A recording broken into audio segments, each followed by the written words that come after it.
صلی اللہ علیہ وآلہ وسلم اللہ عز و جل کی خاطر آپس میں محبت رکھنے والے جب باہم ملیں اور مصافحہ کریں اور نبی صلی اللہ علیہ وآلہ وسلم پر درود پاک بھیجیں تو ان دونوں کے جدا ہونے سے پہلے دونوں کے اگلے پچھلے گناہ بخش دیے جاتے ہیں۔ تو یہ محبت اللہ کی رضا والی ہو۔ ہمارے یہاں محبت ہوتی ہے، دوستی ہوتی ہے، ایک دوسرے سے تعلقات بناتے ہیں، کوئی مقصد ہوتا ہے، کوئی غرض ہوتی ہے دنیاوی اخروی حوالے سے دوستی کرنا۔ کوئی اللہ والے خوش نصیب کوئی ہوں گے جو اس لیے دوستی کرتے ہوں گے کہ چلو میرے جنازے میں شرکت کرنے والے زیادہ ہو جائیں گے، میرے لیے دعا کرنے والے زیادہ ہو جائیں گے، شاید ہی اس سوچ سے کوئی کسی سے تعلقات بناتا ہو، دوستی کرتا، دنیاوی مقاصد ہوتے ہیں کہ چلو کام آ جائے گا بندہ۔ تو محبت ہو اللہ کی رضا کے لیے ہو، دشمنی ہو اللہ کے لیے ہو۔ تو اللہ کی خاطر آپس میں محبت رکھنے والوں کے بارے میں یہ حدیث پاک ہے، جو صرف اللہ کی رضا کے لیے ایک دوسرے کے دوست ہیں، محبت کرتے ہیں۔ وہ جب ملتے ہیں نا، صرف مصافحہ ہی کرتے ہیں تو ہاتھ ابھی جدا نہیں ہوتے، دونوں کے گناہ بخش دیے جاتے ہیں۔ صلو علی الحبیب صلی اللہ تعالی علی محمد صلی اللہ علیہ وآلہ وسلم۔ مکۃ المکرمہ زادہ اللہ شرفا و تعظیما، نہایت بابرکت اور صاحب عظمت شہر ہے۔ ہر مسلمان اس کی حاضری کی تمنا و حسرت رکھتا ہے، اور اگر ثواب کی نیت ہو تو یقیناً دیدار مکہ مکرمہ کی آرزو بھی عبادت ہے۔ مکے کی حاضری کی صرف آرزو بھی عبادت ہے۔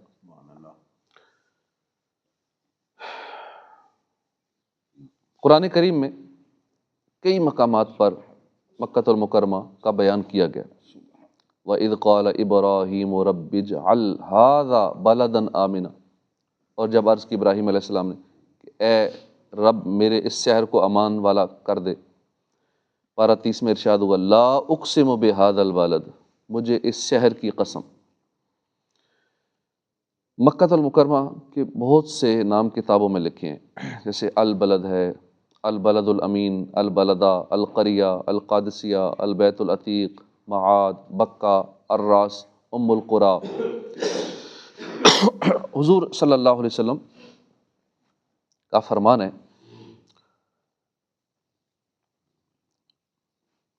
مکے میں رمضان گزارنا غیر مکہ میں 1000 رمضان گزارنے سے افضل ہے۔ اور ایک اور روایت کا مفہوم ہے کہ رمضان میں عمرہ کرنا ایسے ہے جیسے اس نے میرے ساتھ حج کیا۔ حضرت علامہ عبدالرؤف مناوی رحمۃ اللہ علیہ اس حدیث پاک کے تحت لکھتے ہیں مکۃ المکرمہ میں رہ کر رمضان کے مہینے کے روزے رکھنا غیر مکہ کے 1000 رمضان کے روزوں سے افضل ہے، کیونکہ اللہ نے اس مکے کو اپنے گھر کے لیے منتخب فرمایا، اپنے بندوں کے لیے اس میں حج کے مقامات بنائے، اس کو امن والا حرم بنایا، اس کو بہت سی خصوصیات سے نوازا۔ سیدنا عبداللہ بن عدی سے مروی ہے کہ میں نے حضور تاجدار رسالت صلی اللہ علیہ وسلم کو دیکھا کہ آپ مقام حضورہ کے پاس اپنی اونٹنی پر بیٹھے فرما رہے تھے اللہ کی قسم تو اللہ کی ساری زمین میں بہترین زمین ہے اور اللہ کی تمام زمین میں مجھے زیادہ پیاری ہے۔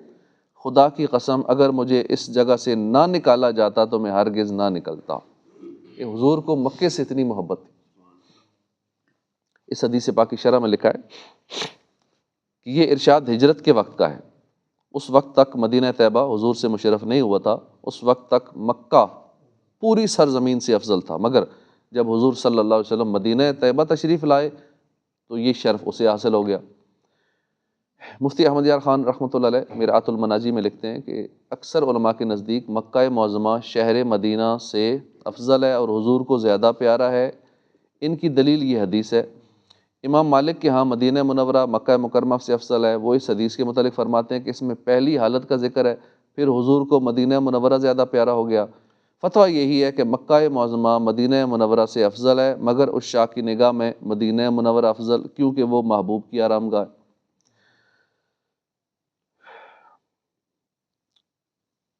مکتبۃ المدینہ کی مطبوعہ 561 صفحات پر کتاب ہے ملفوظات اعلی حضرت، اس میں لکھا ہے کہ عرض حضور مدینہ طیبہ میں ایک نماز 50,000 کا ثواب رکھتی ہے اور مکے میں 1,00,000 کا ثواب ملتا ہے ایک نماز کا، تو اس سے مکہ معظمہ کا افضل ہونا سمجھا جاتا ہے۔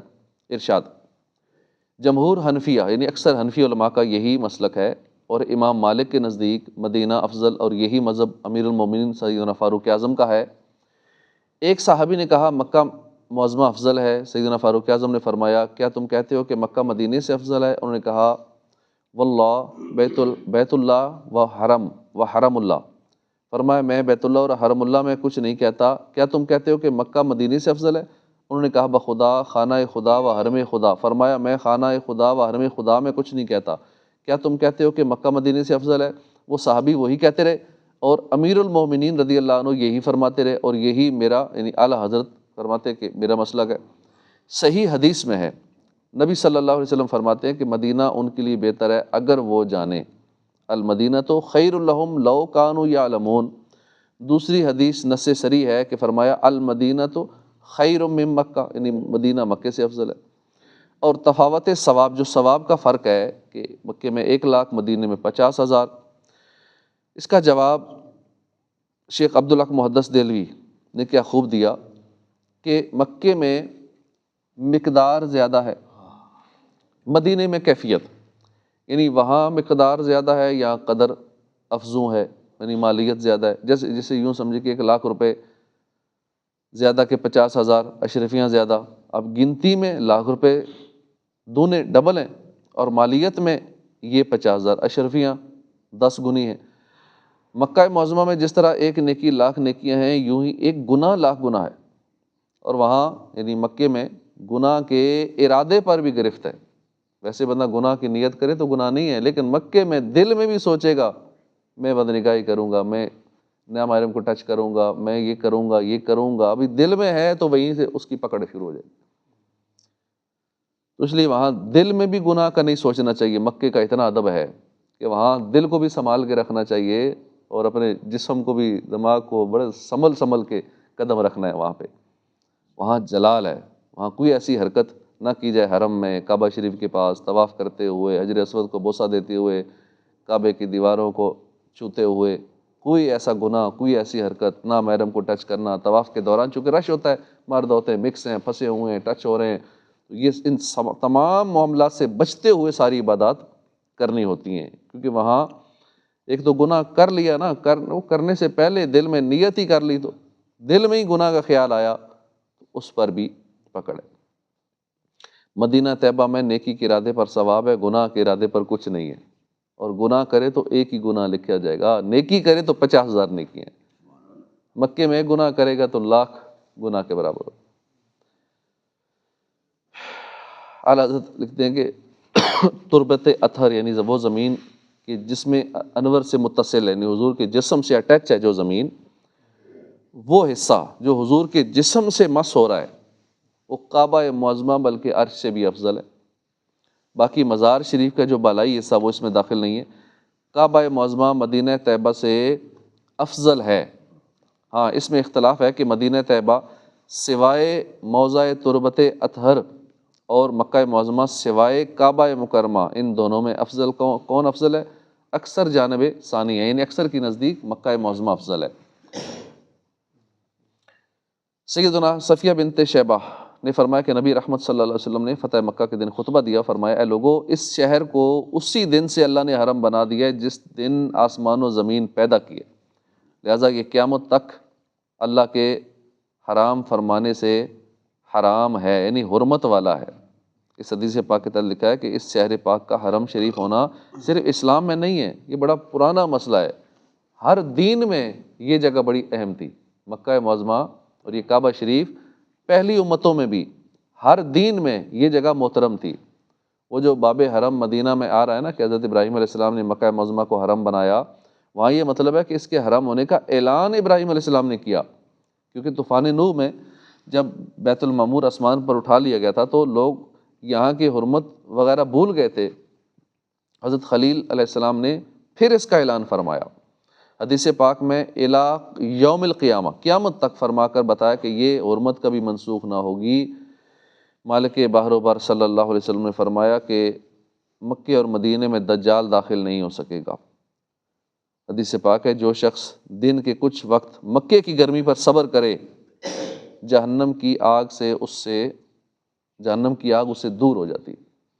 سیدنا سعید بن جبیر نے فرمایا جو شخص ایک دن مکے میں بیمار ہو جائے اللہ عز و جل اس کے لیے اسے اس نیک عمل کا ثواب عطا فرماتا ہے جو وہ 7 سال سے کر رہا ہوتا ہے، لیکن بیماری کی وجہ سے نہیں کر سکتا، اور اگر وہ بیمار مسافر ہو تو اسے دگنا اجر عطا فرمائے گا۔ اور عموماً وہاں مسافر ہی ہوتے ہیں، 7 دن رہنا ہے، 3 دن رہنا ہے، جتنا بھی، تو مسافر ہی ہوتے ہیں، مسافر کے لیے بھی ڈبل ثواب ہے۔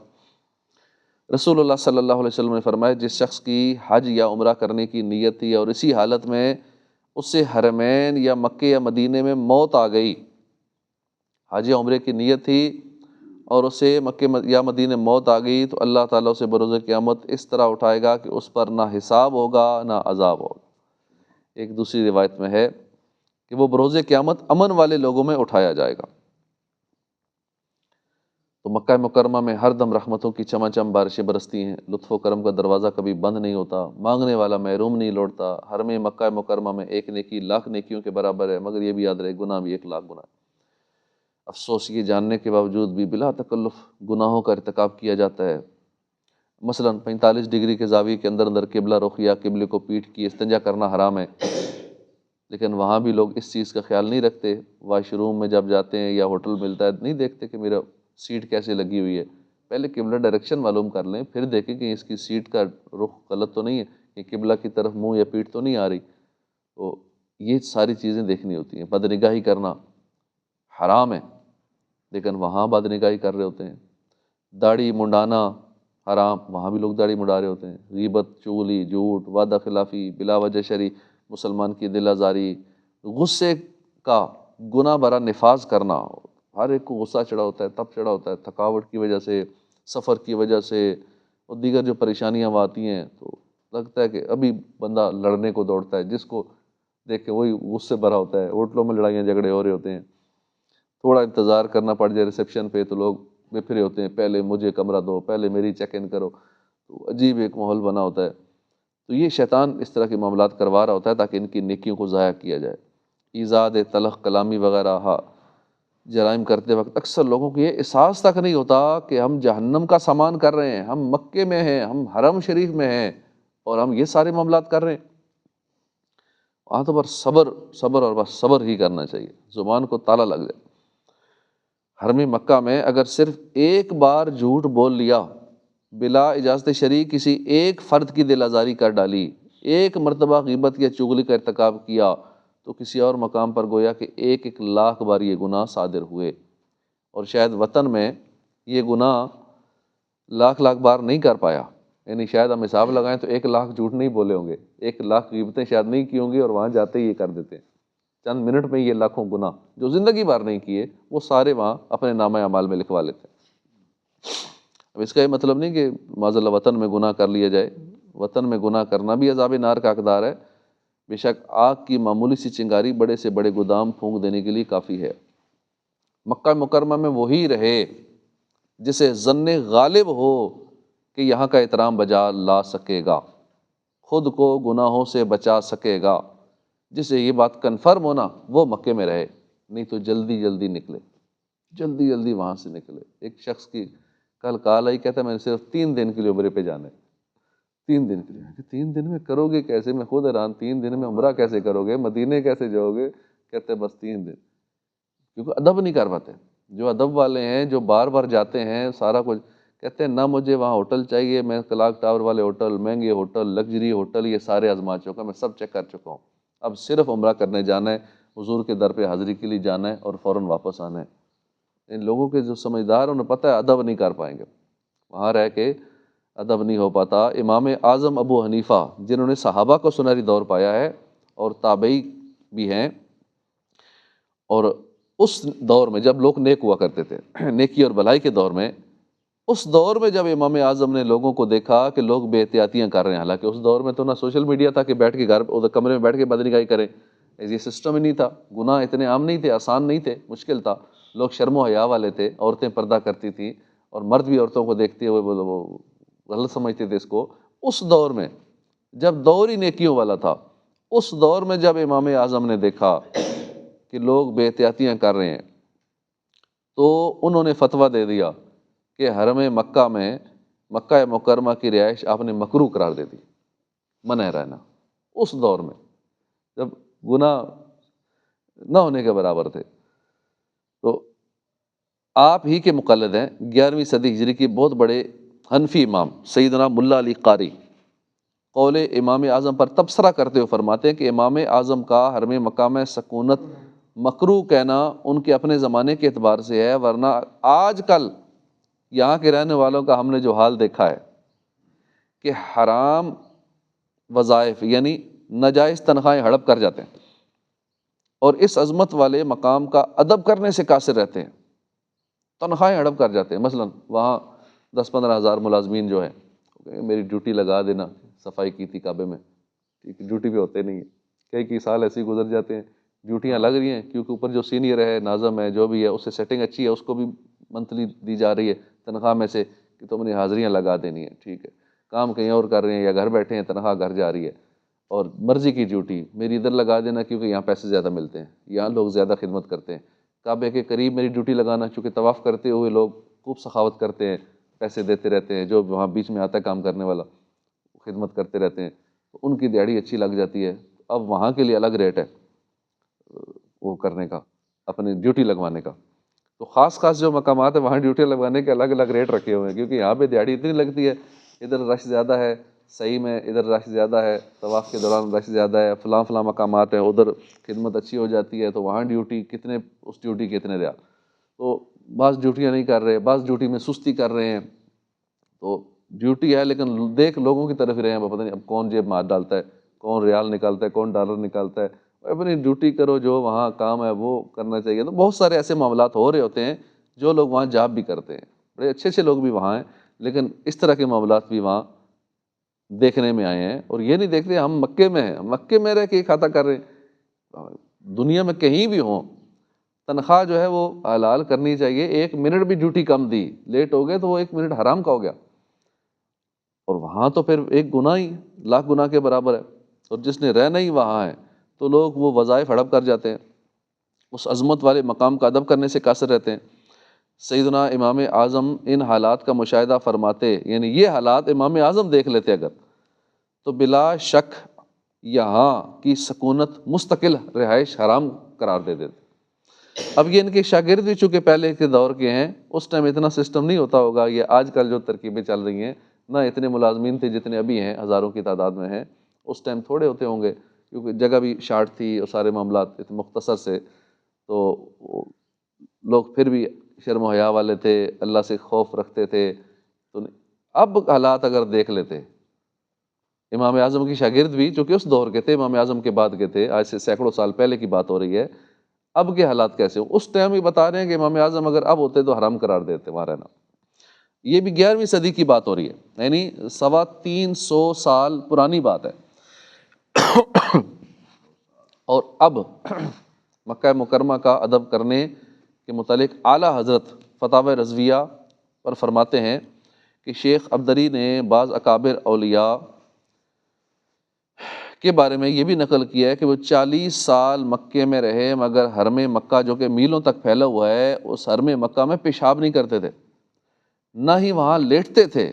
پھر فرمایا ایسے لوگوں کے لیے مجاورت مستحب ہے، جو یہ کرے نا کہ وہاں نہ پیشاب کرے حرم میں اور نہ وہاں لیٹے، اس کے لیے مستحب ہے وہاں رہ لے، یا صرف انہی کو اجازت ہے وہ رہ لے۔ لیکن اب تو لیٹنا کیا، لیٹتے بھی ایسے، ہم سمجھے ہم تو کمرے میں نا، خیر جو مرضی کر لیں، تو کمرے میں ہے لیکن وہ حرم میں ہے کمرہ، وہ ہوٹل حرم کے اندر ہے، تقریباً 27 کلومیٹر کا ایریا، یا وہ ڈیٹیل لکھی ہوئی ہے، کافی حرم کافی وسیع ہے جو بھی، لیکن جن اللہ والوں کی ہم بات سن رہے ہیں نا، اب اس ٹائم تو گھوڑے ہوتے تھے، گاڑیاں بھی نہیں، گھوڑے گدھے خچر، اس پہ سفر ہوتا تھا۔ تو مکے میں جہاں ایک نیکی 1,00,000 کے برابر ہے، وہاں ایک گناہ بھی 1,00,000 گناہ ہے۔ عام شخص عموماً گناہ سے بچ نہیں پاتا، کیونکہ جو یہاں جس کو عادت ہے گناہ کرنے کی، جیسے یہاں بد نگاہی کی عادت ہے وہاں جا کر زیادہ کرے گا، جیسے یہاں نمازیں چھوڑنے کی عادت ہے، وہاں جا کے کہتا ہے چلو تھکاوٹ ہے جی، خیر ہے ٹھیک ہے نماز، کئی وہاں نمازیں چھوڑ رہے ہوتے ہیں۔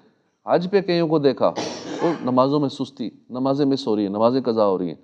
تو جس کو ادھر گناہوں کی عادت ہے وہ اس کو وہاں بھی عادت پڑی رہتی ہے، جس کو ادھر غیبت چغلی کی عادت ہے وہ وہاں جا کے بھی غیبت چغلی کرتا ہے۔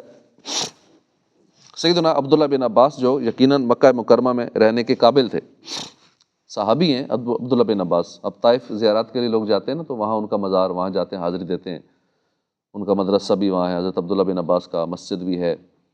تو یہ صحابی رسول عبداللہ بن عباس رضی اللہ عنہ مفسر قرآن، ان کے بارے میں آتا ہے کہ یہ تو صحابی ہیں، مکے میں رہنے کے قابل تھے، پھر بھی گناہوں کے خوف سے ہجرت کر کے طائف تک چلے گئے تھے۔ اعلیٰ حضرت فتاوی رضویہ میں لکھتے ہیں کہ فقی اعظم کی تعریف امام حسن بصری نے یوں کی ہے کہ دنیا سے اعراض کرنے والا، یعنی دنیا سے بچنے والا، آخرت کا شوق رکھنے والا، اپنے عیوب سے آگاہ شخص، اس کو فقی کہتے ہیں۔ ایسے لوگ بلا شبہ مکے میں مستقل رہائش کے اہل ہیں، اور اللہ کی قسم حضرت ابن عباس ان اہل لوگوں میں سب سے بڑے ہیں۔ لیکن اکابر ہمیشہ اپنے آپ کو چھوٹا اور عاجز سمجھتے ہیں۔ اب غور تو کیجیے کتنا فرق ہے ان میں اور ان میں، کہ جو غلطی نہیں کرتا وہ عذاب سے ڈرتا ہے، اور جو گناہ سے محفوظ ہی نہیں ہے وہ سلامتی کا دعویٰ کرتا ہے کہ نہیں میں کچھ نہیں کروں گا مکے میں گناہ نہیں کروں گا۔ جو گناہ سے بچ سکتے تھے صحابہ جیسے عبداللہ بن عباس جیسے، وہ کہتے میں نہیں بچ سکتا، ہم کہتے نہیں ہم بڑے مضبوط ہیں، ہم بڑے نیک آدمی ہیں، ہم گناہ سے بچ لیں گے، اپنے اوپر اتنا دعویٰ ہم کر رہے ہیں۔ مکہ مکرمہ میں طویل قیام سے جہاں گناہوں کے سبب ہلاکت کا خوف ہے، وہاں جو گناہوں سے محتاط رہنے والے ہیں ان کے لیے بھی یہ امکان رہتا ہے، بالفرض بندہ گناہ سے بچ گیا، آنکھ ہی نہیں اٹھائی، نامحرم کو نہیں دیکھا، سوشل میڈیا کو کھولا ہی نہیں، بالکل نظر نہیں پڑی، کوئی کانوں میں میوزک نہیں گیا، غیبت نہیں کی، کچھ نہیں کیا، سارے گناہوں سے بچ گیا، ہر طرح سے گناہوں سے بچا لیا، عبادت میں وقت گزارا، لیکن یہ امکان بھی تو رہتا ہے کہ کعبے کی ہیبت کم ہو جائے، کیونکہ جب جاتے ہیں اس وقت اور کیفیت ہوتی ہے کہ میں مکے میں آ رہا ہوں، دل کی دھڑکن اور ہوتی ہے، جب کعبہ سامنے آتا ہے اس ٹائم اور کیفیت ہوتی ہے، لیکن جو ایک دن گزرتا ہے پھر کیفیت، پھر ہر شے نارمل کعبے کو عام نارمل بلڈنگ سمجھ رہا ہوتا ہے، بس ایک عمارت سمجھ رہا ہوتا ہے کہ یوں ہوتی ہے یوں ہے، پھر اس کے نقش و نگار میں، سونے میں اور باقی لکھائیوں میں، آگے پیچھے اس کے پلروں میں، بلڈنگ کی خوبصورتیوں میں، بس انہی میں کھویا رہتا ہے، وہ ہیبت دل سے نکل جاتی ہے۔ تو یہ بھی نہیں نکلنی چاہیے، مکے اور کعبے کی ہیبت میں کمی بھی نہیں آنی، جو کیفیت پہلے دن تھی، جانے سے پہلے تھی، وہی دل کی دھڑکن، وہی کیفیت دل و دماغ کی آخر تک رہنی چاہیے، لیکن عموماً ایسا دیکھا نہیں گیا۔ دل میں کعبے کی ہیبت میں کمی آ جائے یہ خطرہ تو بہت زیادہ رہتا ہے۔ سیدنا فاروق اعظم رضی اللہ عنہ کو دیکھیے، وہ جب حج سے فارغ ہوتے، یہ صحابہ کے دور کی بات ہو رہی ہے، حج سے فارغ ہوتے تو فاروق اعظم امیر المومنین لوگوں میں دورہ فرماتے اور فرماتے اے اہل یمن یمن چلے جاؤ، اے اہل عراق عراق چلے جاؤ، اے شام والو شام چلے جاؤ، تاکہ تمہارے ذہنوں میں تمہارے رب کے کعبے کی ہیبت کم نہ ہو جائے، اللہ کے گھر کی ہیبت تاکہ دلوں میں قائم رہے، کم نہ ہو جائے، جلدی نکلو، حج کر لیا نا، فرض ادا ہو گیا، نکلو اب یہاں سے۔ یہ نقل کرنے کے بعد اعلیٰ حضرت فرماتے ہیں میں کہتا ہوں یہ اس دور کی بات ہے جو صحابہ کا دور تھا، تابعین تھے جو ادب والے تھے، احترام کرنے والے تھے، ہمارے اس دور کا کیا حال ہوگا، اللہ تعالیٰ ہی اصلاح احوال کی توفیق دے۔ اعلیٰ حضرت فتاوی رضویہ میں لکھتے ہیں کہ قوت القلوب سے نقل کیا ہے کہ بعض اسلاف سے منقول ہے کہ بہت سے ایران میں رہائش پذیر لوگ اس بیت اللہ کا طواف کرنے والے کے مقابلے میں کعبہ شریف سے زیادہ قریب ہیں۔ بعض نے فرمایا کہ بندہ اپنے شہر میں ہو اور اس کا دل اللہ کے گھر سے متعلق ہو، یہ اس سے بہتر ہے کہ بندہ بیت اللہ میں ہو اور دل کسی اور شہر میں ہو۔ ہوتا ہی ایسے، وہاں بیٹھے ہوتے ہیں اور دل اپنے علاقے میں، اپنے شہر میں، پاکستان میں یا جس ملک کا رہنے والا ہے، دل بھی وہیں ہوتا ہے، اور ویڈیو لگا کے ساری دنیا جس کو دیکھو موبائل پہ لگا ہوا ہے، دل بھی وہیں ہے، نظریں بھی وہیں ہیں، بیٹھا کعبے کے پاس ہے۔ بھائی وہاں جسمانی طور پہ ہے، دل بھی وہاں ہو، دماغ بھی وہاں ہو، جو یہاں رہتا ہے اس کا دل و دماغ وہاں ہے، وہ پھر اس سے بہتر ہے کہ رہتا یہاں ہے، ہر وقت دل و دماغ میں کعبہ، کعبے کے جلوے ہیں، وہ اس سے بہتر ہے کہ جو بیٹھا کعبے کے پاس ہے، دل و دماغ اس کا کہیں اور ہے۔ اعلیٰ حضرت نے حرمین طیبین میں مستقل قیام کے بارے میں کیے گئے سوال کے جواب میں تفصیلی دلائل دینے کے بعد فرمایا کہ مستقل رہائش کی قطعاً اجازت نہیں، عقل مند اپنے لیے فقط احتیاط ہی کی راہ اپناتا ہے اور ہر اس راستے سے بچتا ہے جس سے ہلاکت میں گرنے کا خدشہ ہو۔ جس نے اپنے نفس کو سچا سمجھا کہ بس یہ خیر ہے، کچھ نہیں ہوتا، اس نے جھوٹے کی تصدیق کی کہ نفس جو کہ ہے ہی جھوٹا، اس کو سچا سمجھ بیٹھا۔ یعنی اپنے نفس پہ اعتماد کر لینا کہ نہیں میں ٹھیک ہوں، میں گناہوں سے بچ جاؤں گا، میں نیک آدمی ہوں، میں تو سمجھو اپنے نفس کی باتوں میں آ گیا، نفس تو ہے ہی جھوٹا، اور خود اس کا مشاہدہ بھی کرے یعنی دیکھ بھی لے گا۔ حرم ہے اسے ساحت ہر دو عالم، جو دل ہو چکا ہے شکار مدینہ۔ نبی کریم صلی اللہ علیہ وسلم مکہ مکرمہ میں پیدا ہوئے، پیارے آقا صلی اللہ علیہ وسلم نے دین اسلام کی تبلیغ کا آغاز یہیں سے فرمایا۔ یہیں کعبہ مشرفہ ہے، اسی کا طواف کیا جاتا ہے، نماز میں دنیا بھر سے اسی طرف منہ کیا جاتا ہے۔ مسجد الحرام شریف یہیں پر ہے، جس میں ایک نماز کا ثواب 1,00,000 نماز کے برابر ہے۔ آب زمزم کا کنواں ہے، حجر اسود ہے، مقام ابراہیم ہے، صفا مروہ یہیں ہے۔ میقات سے باہر سے آنے والے بغیر احرام کے مکے میں داخل نہیں ہو سکتے۔ دنیا بھر سے مسلمان حج کی سعادت پانے کے لیے یہیں حاضر ہوتے ہیں۔ جو اس شہر مقدس میں داخل ہو جائے امن والا ہوگا۔ دن کا کچھ وقت یہاں کی گرمی پر صبر کر لینے والے کو جہنم کی آگ سے دور کیا جاتا ہے۔ یہیں غار حرا ہے جہاں پہلی وحی نازل ہوئی تھی۔ یہاں پر ہر موسم کے پھل ملتے ہیں۔ معراج النبی، چاند کے 2 ٹکڑے ہونے کے معجزات اسی شہر میں ہوئے۔ دنیا کا سب سے پہلا پہاڑ جس کو جبل ابو قبیس کہتے ہیں وہ ادھر ہی ہے، اور پیارے آقا نے 53 سال زندگی کے مکے میں ہی گزارے۔ سیدنا امام مہدی کا ظہور مکے میں ہی ہوگا۔ میں مکے میں جا کر کروں گا طواف اور نصیب آب زمزم مجھے ہوگا پینا۔ مکہ مکرمہ کی سب سے عظیم زیارت گاہ کعبہ مشرفہ ہے، لیکن وہاں جانے والے غور کریں کہ سب سے بڑی زیارت کعبہ ہے تو کعبے کے پاس کتنا وقت گزارتے ہیں اور باقی زیارتوں پہ کتنا وقت گزارتے ہیں۔ ہر مسلمان اس کے دیدار اور طواف کے لیے بے قرار رہتا ہے۔ کعبہ کے بارے میں بہت سی ایسی دلچسپ معلومات ہیں۔ قرآن پاک میں ارشاد ہوتا ہے وَإِذْ جَعَلْنَا الْبَيْتَ مَثَابَةً لِلنَّاسِ وَأَمْنًا، اور یاد کرو جب ہم نے اس گھر کو لوگوں کے لیے مرجع اور امان بنایا۔ اس آیت کے تحت لکھا ہے کہ بیت سے کعبہ شریف مراد ہے اور اس میں تمام حرم داخل ہے۔ امن بنانے سے مراد یہ کہ حرم کعبہ میں قتل و غارت حرام ہے، یا یہ کہ وہاں شکار تک کو امن ہے، یہاں تک کہ حرم شریف میں شیر بھیڑیے بھی شکار کا پیچھا نہیں کرتے، اور جیسے ہی حرم میں داخل ہوتے ہیں پیچھا چھوڑ دیتے ہیں، واپس لوٹ جاتے ہیں کہ حرم آ گئے۔ جانوروں کو بھی پتہ ہے کہ یہ حرم ہے، حدود حرم ہے۔ ایک قول یہ ہے کہ مومن اس میں داخل ہو کر عذاب سے محفوظ ہو جاتا ہے۔ حرم کو اس لیے حرم کہا جاتا ہے کہ اس میں قتل، شکار حرام اور ممنوع ہے۔ اگر کوئی مجرم بھی داخل ہو جائے تو وہاں اس سے روک ٹوک نہ کی جائے گی۔ اللہ رحمان کا چوتھے پارے میں فرمانا ہے ان اول بیت وضع للناس للذی ببکۃ مبارکا وہدی للعالمین، بے شک سب میں پہلا گھر جو لوگوں کی عبادت کو مقرر ہوا وہ ہے جو مکے میں ہے، برکت والا ہے، سارے جہان کا رہنما ہے۔ کعبہ معظمہ کے فضائل بے شمار ہیں، ان میں سے کچھ یہ ہیں کہ بیت المقدس کے مشہور بانی سلیمان علیہ السلام ہیں کہ آپ نے جنات سے تعمیر کرایا، مگر کعبۃ اللہ کے بانی مشہور بانی سیدنا ابراہیم خلیل اللہ ہے۔ کعبہ معظمہ میں مقام ابراہیم، سنگ اسود وغیرہ ایسی قدرت کی نشانیاں موجود ہیں جو بیت المقدس میں نہیں ہیں۔ کعبہ معظمہ پر پرندے نہیں اڑتے بلکہ اس کے آس پاس ایسے پھٹ جاتے ہیں، پیچھے سے اکٹھے آتے ہیں، جیسے کعبہ آتا ہے سائڈ پہ ہو جاتے ہیں۔ حرم کعبہ میں بکری اور شیر ایک جگہ پانی پی لیتے ہیں، شکاری جانور بھی شکار نہیں کرتے۔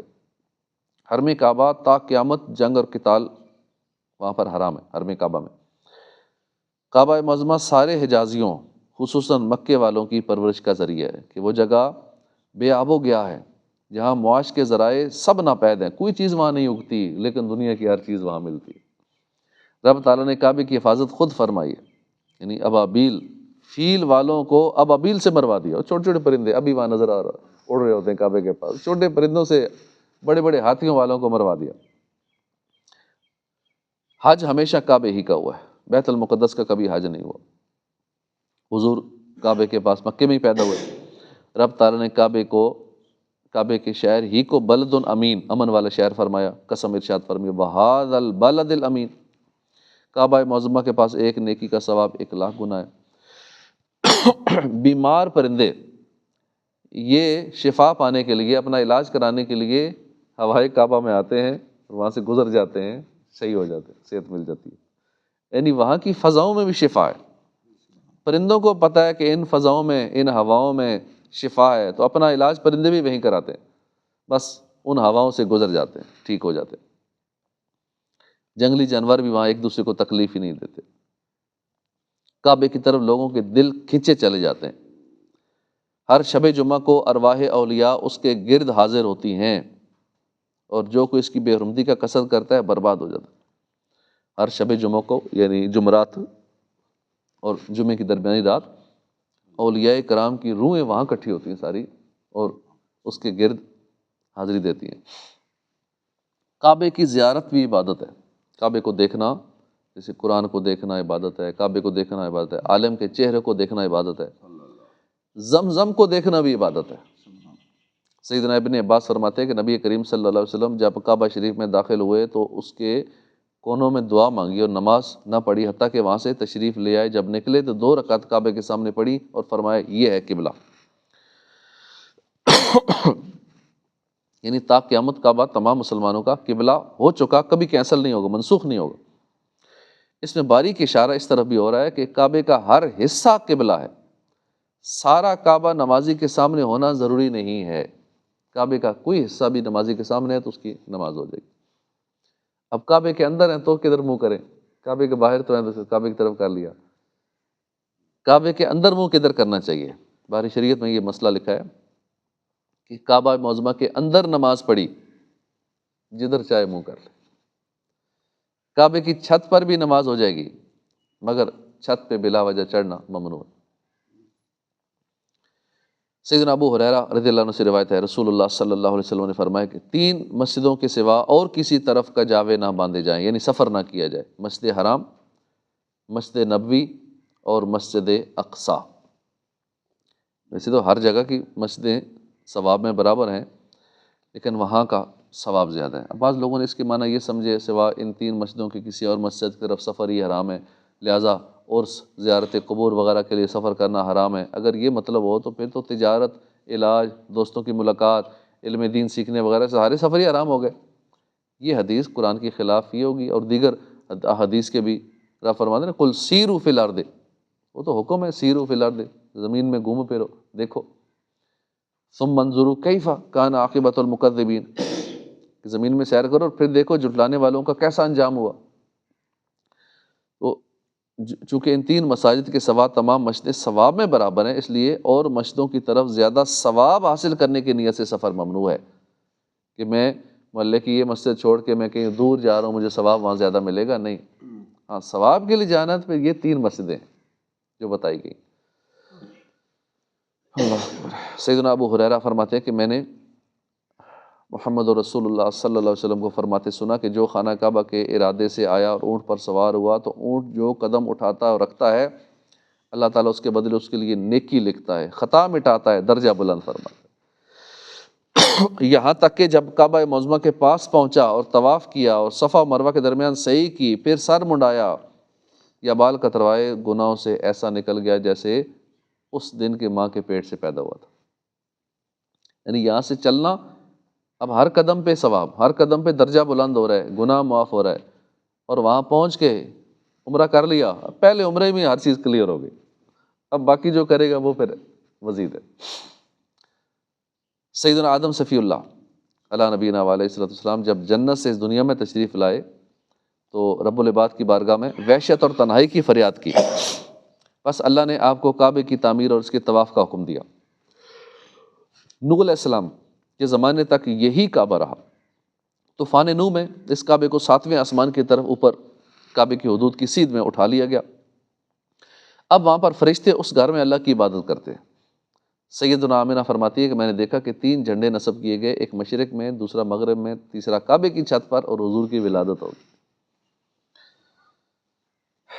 تو اسی طرح بروز قیامت بھی کعبہ جو ہے اس کی زبان ہوں گے، اس کے ہونٹ ہوں گے، یہ اللہ کی بارگاہ میں عرض کرے گا، اپنے طواف کرنے والوں کو، محبت کرنے والوں کو، ساتھ لپٹنے والوں کو بخشوائے گا۔ حضرت سلیمان علیہ السلام کا تخت ہوا میں اڑ رہا تھا اور کعبے کے قریب سے گزرا۔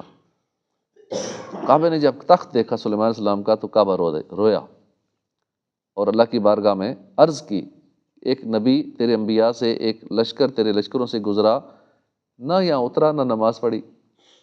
اس پر ارشاد باری تعالیٰ ہوا، نہ رو، میں تیرا حج اپنے بندوں پر فرض کروں گا جو تیری طرف ایسے ٹوٹیں گے جیسے پرند اپنے گھونسلے کی طرف، ایسے روتے ہوئے دوڑیں گے جس طرح اونٹنی اپنے بچے کے شوق میں، اور تجھے یعنی تیرے شہر میں نبی آخر الزمان کو پیدا کروں گا جو مجھے سب انبیاء سے زیادہ پیارا ہے۔ سبحان اللہ۔